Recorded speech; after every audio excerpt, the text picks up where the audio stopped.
Hi, my name is Sloan Lawson. Please forgive my slightly odd angles. I was having some technical difficulties that required some ingenuity to overcome. This is my speech, Down Syndrome, a Disability of Love.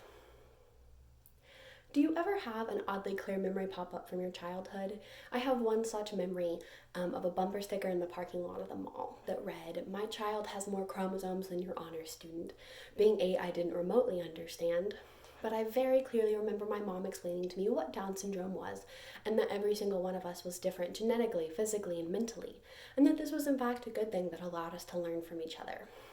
This description always stuck with me and continued to teach me as I became very active in the disabled community. In this activity, I was able to work 2 to 3 weeks every summer at a camp for kids with special needs called Camp Barnabas, and I'm currently serving at the Ability Tree in Siloam and studying to become an occupational therapist in order to make my passion that came from a silly little bumper sticker my life. At one week that I spent at Camp Barnabas a few years ago, I was so blessed to work with 2 boys named Chris and Cole. Chris had a degenerative brain condition and an absolutely fantastic sense of humor.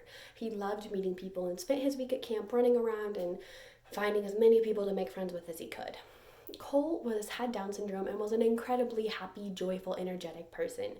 He gave bone-crushing hugs, played an incredible game of basketball, and was all around a lot of fun. This sounds like a great pairing. Unfortunately, they did not get along at all.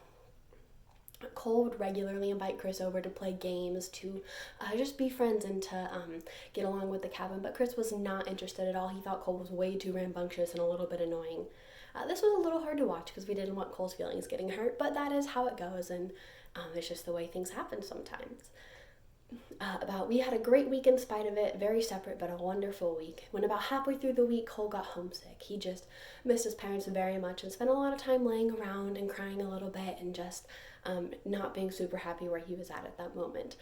Much to all of our surprise, Chris went over to him after about an hour of this and brought him a Powerade from home that he'd brought specifically for him, and told him that it was all going to be okay and that his parents would want him to have fun and that they would be back super soon and there was nothing to worry about.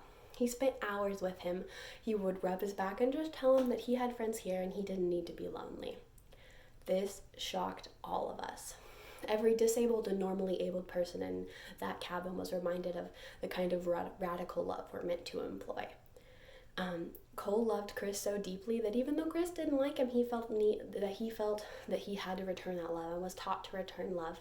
Every single one of us was improved in that moment and learned to love better. This radical love is such a common trait among people with disabilities, particularly Down syndrome, and yet there's a genocide happening against people with Down syndrome as we speak. In the George Washington International Law Review, Caitlin Kettering wrote that only about 1 child is born in Iceland per year with Down syndrome. This seems like a medical miracle and like something we should applaud, but in fact, it is simply a matter of that 90% of the fetuses with Down syndrome are aborted. This is true in America as well, although to a much lesser extent.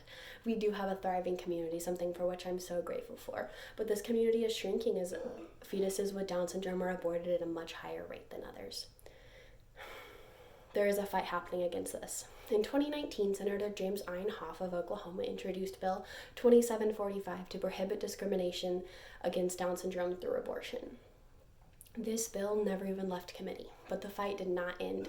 Just 4 days ago, on January 12th, South Dakota Governor Kristi Noem proposed a similar legislation to take effect statewide. As citizens, Christians, and humans, we are obligated to support legislation like this and to advocate for those who cannot advocate for themselves. In order to continue to allow people like Cole and Chris to teach us, we must continue to allow them to exist.